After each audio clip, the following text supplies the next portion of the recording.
All right, so this is the squat part. I'm doing this in the hallway because again, I'm ridiculously tall and don't fit in the camera frame, and I don't have anyone else shorter to do this. So, how you do this is you get by a wall, and the key again is going to be two things. We're going to flex the abdominal muscles lightly, like we do with almost every exercise we do, with the exception of the comfort stretch, and we're going to flex at the hips. The hips is where the leg meets the butt. It's not the hip, right?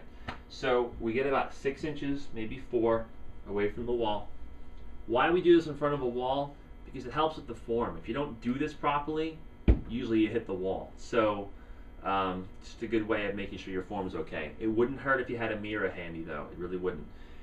What you're going to do is you're going to start flexing your hips, which means you're going to bring your hips back and you're going to stick your butt out.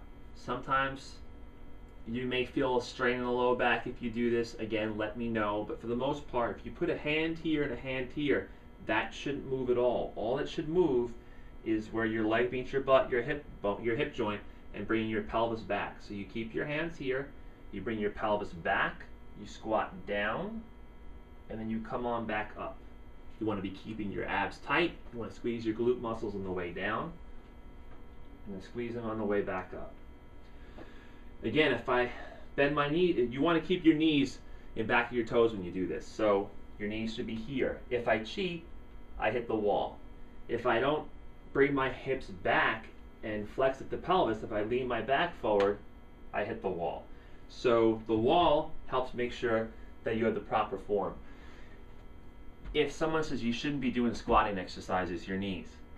If you notice, when I come down to the bottom, I'm not bending my knee any more than I would be if I was climbing a flight of stairs. If you can't bend your knee and push yourself up from here, you have a knee problem, you should go to an orthopedist. So this should not be damaging to your knees.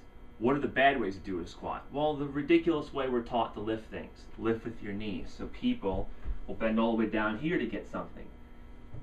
This is bending your knee. If you have a stair that looks like that, you've got to move. You got to go to a different house. So when you bend your knees that far, you are putting yourself at risk for hurting your knees.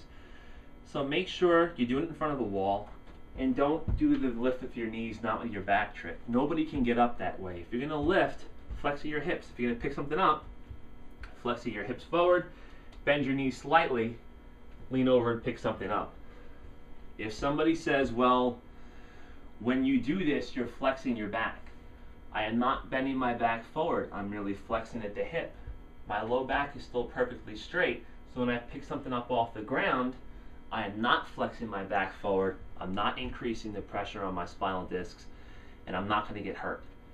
So lift with your legs, not with your back, is impossible. No human being can get up from that position, but we can get up by flexing at the hip, keeping our back straight, and reaching to the floor.